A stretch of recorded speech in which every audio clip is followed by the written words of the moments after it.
Imaginez un tant soit peu Elon Musk qui a fait en sorte que le Bitcoin part de 25 000 $ à 69 000 $ en 2021. Qu'est-ce qu'il a fait? Qui savait que ça devait se passer? Ça, ce sont des éléments externes qui viennent influencer le prix d'une crypto-monnaie. Ça, ce sont des éléments qu'on ne peut pas, nous les traders, on ne peut pas imaginer.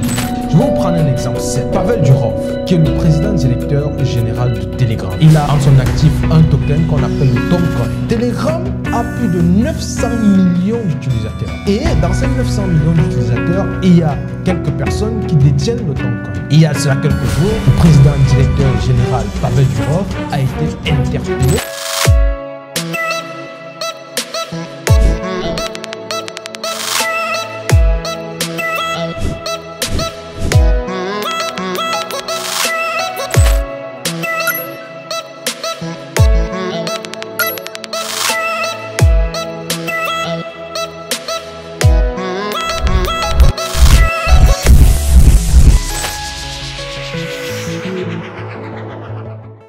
Bonjour les amis, j'espère que vous allez super bien. Alors, je fais cette petite vidéo aujourd'hui pour vous conter une petite histoire comme d'habitude. J'ai un ami qui travaille dans un domaine financier classique, un très grand ami, un très grand frère, un estimé grand frère que j'ai beaucoup de respect.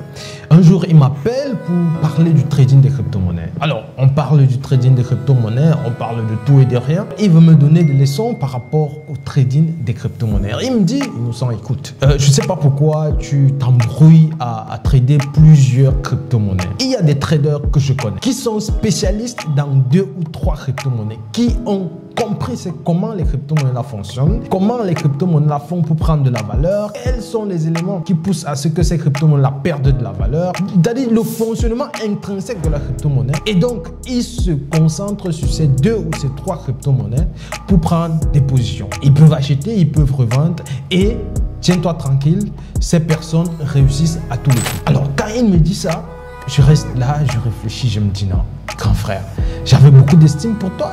Mais comment se fait-il que tu peux penser que ce soit possible? Ce n'est même pas possible. Je vais vous prendre un exemple. C'est Pavel Durov, qui est le président directeur général de Telegram. Il a en son actif un token qu'on appelle le Tokencoin. Telegram a plus de 900 millions d'utilisateurs. Et dans ces 900 millions d'utilisateurs, il y a quelques personnes qui détiennent le Tokencoin. Il y a cela quelques jours, le président directeur général Pavel Durov a été interpellé en France. Imaginez ce qui s'est passé. Il y a eu une chute terrible que personne n'a vu venir. Personne n'a pu contrôler cela. Alors, ma réponse à ce grand frère était simple. Grand frère, il y a un certain nombre de paramètres qu'on ne peut pas contrôler. Il y a des informations qui peuvent subvenir à tout moment par rapport à une crypto-monnaie dont on ne peut pas contrôler. Et il y a la deuxième chose, l'existence de ces baleines-là. Les baleines, c'est-à-dire des personnes qui détiennent une grosse somme d'argent. Le simple fait qu'ils entrent ou qu'ils sortent dans un marché, quelle qu'en soit l'analyse que vous avez faite, écoutez, les amis, ça ne marchera pas. Imaginez un tant soit peu Elon Musk qui a fait en sorte que le Bitcoin part de 25 000 $ à 69 000 $ en 2021. Qu'est-ce qu'il a fait? Qui savait que ça devait se passer? Ça, ce sont des éléments externes qui viennent influencer le prix d'une crypto-monnaie. Ça, ce sont des éléments qu'on ne peut pas, nous les traders, on ne peut pas imaginer. Il y a très peu de personnes, ou alors le cercle fermé, même si on dit que, ok, Pavel Durov a décidé de se faire arrêter pour créer de la zizanie, que de la panique autour de lui. Mais combien de personnes avaient cette information? Il y a très peu. Donc, comprenez que dans l'univers des crypto-monnaies, il n'existe que des probabilités. Vous allez faire votre analyse, vous allez tirer le droit de votre côté, c'est-à-dire que vous allez rassembler autant d'éléments pour vous dire que ok, la monnaie elle va prendre de la valeur ou la monnaie elle va chuter, mais vous n'allez pas dire cela à 100%. C'est impossible, ce n'est pas possible. Donc du coup, on ne peut pas maîtriser ou contrôler une crypto-monnaie à 100%.